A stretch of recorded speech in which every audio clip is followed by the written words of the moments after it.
मैं हूँ सुबह के 6 बज रहे हैं, 6 बज नहीं 5:30 हो रहा है सुबह के। हम लोग अभी निकले हैं माचू पिच्चू देखने के लिए। हमारे पास आ चुकी है, सब लोग बुक कर रहे हैं। तो गाइड लेना है, गाइड भी ले सकते हैं। सबको $10 पड़ेगा इंडिविजुअली, $7 और ग्रुप में पड़ेगा $10। तो डिसाइड करो आपको क्या चाहिए, या फिर बुकिंग करते समय ही आपको गाइड लेने का ऑप्शन मिलेगा, वो चूज़ कर सकते हैं।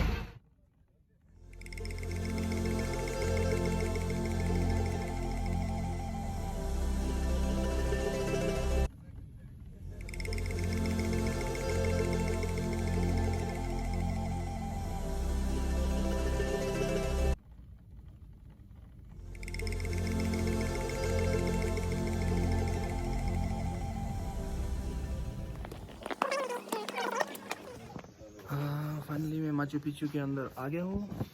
और एक्चुअली देखा जाए तो अगुआस कालियांते से लेकर माचू पिच्चू की जो राइड है लेस देन 30 मिनट्स का होगा। तो प्रॉब्ली वॉक करना बेहतर रहेगा। अगर आप आ रहे हो तो बेटर रहेगा कि आप वॉक करें।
माचू पिच्चू ये जो सेटलमेंट है, ये इंका का है, इंका सिविलाइजेशन का, जो कि कुस्को में पाए जाते हैं ये लोग। और माचू यानी कि ओल्ड पर्सन, और पिच्चू यानी कि ये जो पॉइंटेड कोन है उस साइड, मल्टीपल साइड्स में इसका बेस है, मतलब इस तरफ भी उसका एक एंगल है, उस तरफ भी एक एंगल है, उस तरफ भी एक एंगल है। बेस नहीं बोल सकते उसको, लेकिन एंगल कहूँगा मैं। तो पिचू मतलब वो है पॉइंटेड कोन जैसा, तो माचू पिचू का मतलब वो है। और ये जो माचू पिचू है ये आके 7 डिस्ट्रिक्ट में से एक डिस्ट्रिक्ट है ये। और ये जो डिस्ट्रिक्ट है उरबाम्बा प्रोविंस में आता है। और अगर आप देखोगे यहाँ से, मेरे को मालूम नहीं दिख रहा है कि नहीं, ये जो नदी है यहाँ से ज़्यादा है, उरबाम्बा नदी जो है, उरबाम्बा नदी नीचे होगा, ये होगा नदी, उरबाम्बा नदी यहाँ से बहती है। और माचू पिचू और हुआका पिचू, इसके पीछे एक और माउंटेन है इसके पीछे, जो कि हुआका पिचू, वो एक और डिस्ट्रिक्ट है। तो टोटल 7 डिस्ट्रिक्ट में से ये 2 है। तो ये ज़्यादा फेमस था क्योंकि इनका के जो राजा थे पाचुकुता याकुम्बी और उनके बेटे तुपाक याकुम्बी, उन्होंने बनवाया था ये। बेसिकली पाचुकुता जो राजा थे इनका सिविलाइजेशंस के, वो आके यहाँ पे अपना रिट्रीट, समर रिट्रीट करते थे। और सन 1438 से लेके 1471 तक, अप्रॉक्सीमेटली 71 तक उन्होंने अपना यहाँ पे शासन रखा था। उसके बाद उनके बेटे 1473 से अप्रॉक्सीमेटली अबाउट 93 तक उन्होंने अपना शासन चलाया। और उसके बाद इसको अबैंडन कर दिया गया क्योंकि काफ़ी रिसर्च है इसके ऊपर। और रिसर्चर्स के हिसाब से ये 15th सेंचुरी में बना था, कुछ रिसर्चर्स के हिसाब से इसको 80 इयर्स के बाद अबैंडन कर दिया गया था। तो काफ़ी स्टोरीज़ है ऐसे जिसका कोई ज़्यादा यहाँ पे एविडेंस नहीं है, ऐसा बोल सकते हैं, क्योंकि बहुत सारे यूनिवर्सिटीज़ से यहाँ पे प्रोफेसर्स आ चुके हैं, आर्कियोलॉजिस्ट आ चुके हैं। बेस्ड ऑन देयर हाइपोथेसिस यहाँ के लोग मानते हैं कि इसका कोई हिस्ट्री, ऐसा कोई सॉलिड हिस्ट्री नहीं है जिससे कि हम बोल सकते हैं हाँ ये इसी टाइम पे बना था या इसी टाइम पे इसको एस्टैब्लिश किया था। लेकिन 80 इयर्स के बाद इसको अबैंडन कर दिया गया था। कार्बन डेटिंग जो होता है, जो बोलते हैं एसीएम कार्बन डेटिंग जो भी बोलते हैं उसको, उसके हिसाब से 80 साल के बाद इसको अबैंडन कर दिया गया था। और अप्रॉक्सीमेटली 800 लोग इधर रहा करते थे। तो ये छोटा सा हिस्ट्री था जहाँ पे मैंने पढ़ा था बहुत दिनों बाद, और देखने के लिए काफ़ी बहुत सुंदर है। और ये उनका मेन, यहाँ पे उनका मेन कॉरिडोर था।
ये जो जगह है ये इनका मेन पोर्टिको था। माना जाता है कि जो राजा लोग थे यानी कि पाचाकुता याकुम्बी जो भी थे वो इधर पधारे रहते थे कभी। और ये कुछ इवेंट्स के लिए रहता था और ये कुछ लोगों के लिए रहता था। इंकन सिविलाइजेशन में सूरज यानी सन गॉड को बहुत ज़्यादा इंपॉर्टेंस दिया जाता है। आपको माचू पिचू के ठीक बीच में एक पत्थर दिखाई देगा। This is not just a stone, लेकिन इस पत्थर का नाम है इंटिहुआटाना स्टोन। ये जो इंटिहुआटाना स्टोन था ये सन गॉड से बात करने का एक इंस्ट्रूमेंट था। इंकन कैलेंडर में अगर आप देखोगे, जो भी कैलेंडर ले सकते हैं, इंकन कैलेंडर में इक्विनॉक्स के दिन सूरज इक्वेटर के ठीक ऊपर क्रॉस होता है। It just crosses the equator on the equinox day. जब ये क्रॉस होता है उसके नीचे जो भी परछाई होती है, जो भी वस्तु की परछाई होती है वो हट जाती है। लेकिन आप अगर मैप देखोगे, माचू पिचू इस इक्वेटर के ठीक 13 डिग्री साउथ में।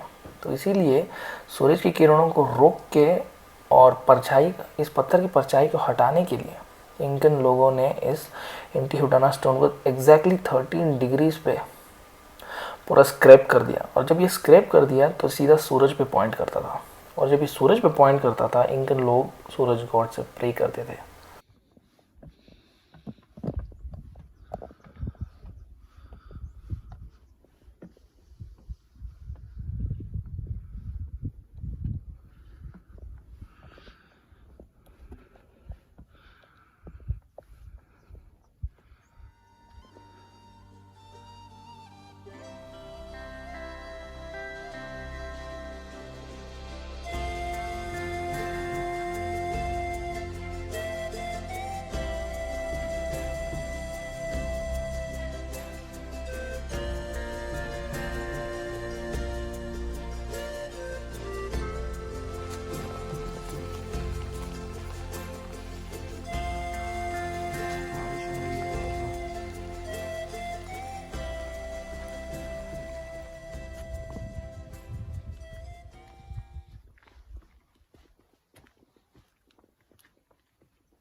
सत्तर परसेंट माचू पिचू का जो ये जो ट्रेल है होने के बाद, अगर आप इस रास्ते से जाओगे तो आपको लेफ़्ट और राइट में, लेफ़्ट में मिलता है आपको वायना पिचू का ट्रेल और राइट में है नॉर्मल एग्जिट, जो कि बाकी सब टूरिस्ट लेते हैं। आप कोई भी रूट चूज़ कर सकते हैं। अगर आपने बस ली है तो आप इधर से आगे जाके राइट साइड में जाना पड़ेगा आपको, वरना आप वायना पिचू की तरफ जा सकते हैं।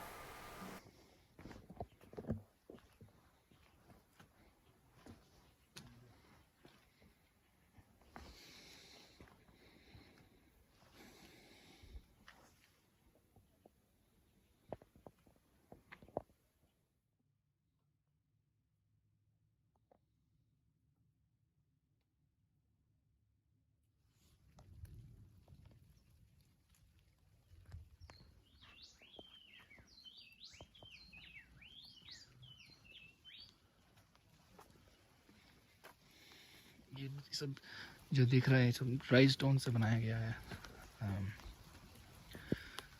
तब के ज़माने का one of the richest colonies in south America था ये।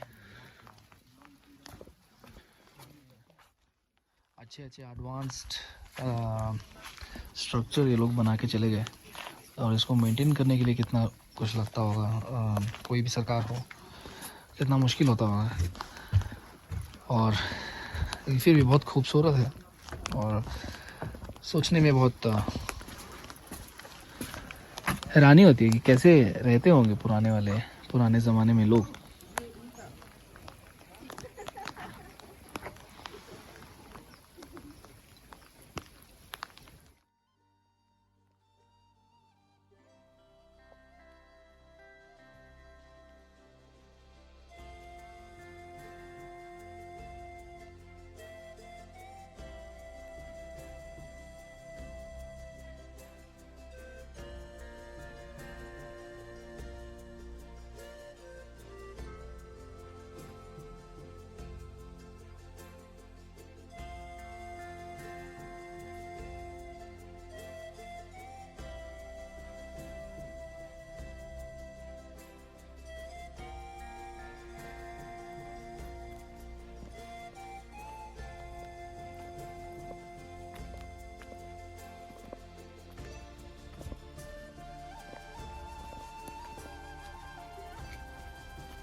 they are laughing that you made up sushi.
मैं बहुत लकी मान रहा हूँ अपने आप को, क्योंकि अभी जो आप देख रहे हो इतनी ज़ोर से जो बारिश हो रही है, मेरा जो ये फर्स्ट टिकट ले लिया था मैं 6 बजे का, तो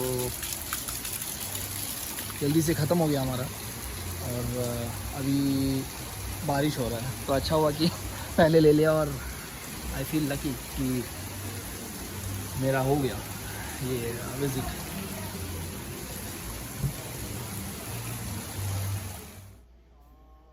सुबह के 11 o'clock में आया था, मेरा माचू पिचू का एग्ज़िट हुआ था अराउंड 10 o'clock, और 11 o'clock में अंदर पहुंचा एक कैफ़े पे, और अभी टाइम हो रहा है 2:30। मैं तब से इसी कैफ़े में बैठा हूँ, क्योंकि बहुत ज़ोर से बारिश हो रही थी, और मैंने अपने हॉस्टल से चेकआउट भी कर लिया था। तो मेरा ट्रेन जो है 3:30 को है, और 4 o'clock 4:10 को डिपार्चर होगा यहाँ से। तो इन्होंने मेरे को अकोमोडेट किया, यहीं पे रहने को कहा, और वैसे मैंने अपना मोबाइल भी रिचार्ज कर लिया। तो अभी मैं जाऊँगा ओइताई टाउन पे, वहाँ पे मेरे होस्ट, एक और होस्ट मिलेंगे मेरे को। होपफुली ये एक्सपीरियंस भी अच्छा होगा।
देखने का ये जो सपना था पूरा हो गया, और जो भी है दुनिया में जहाँ में भी है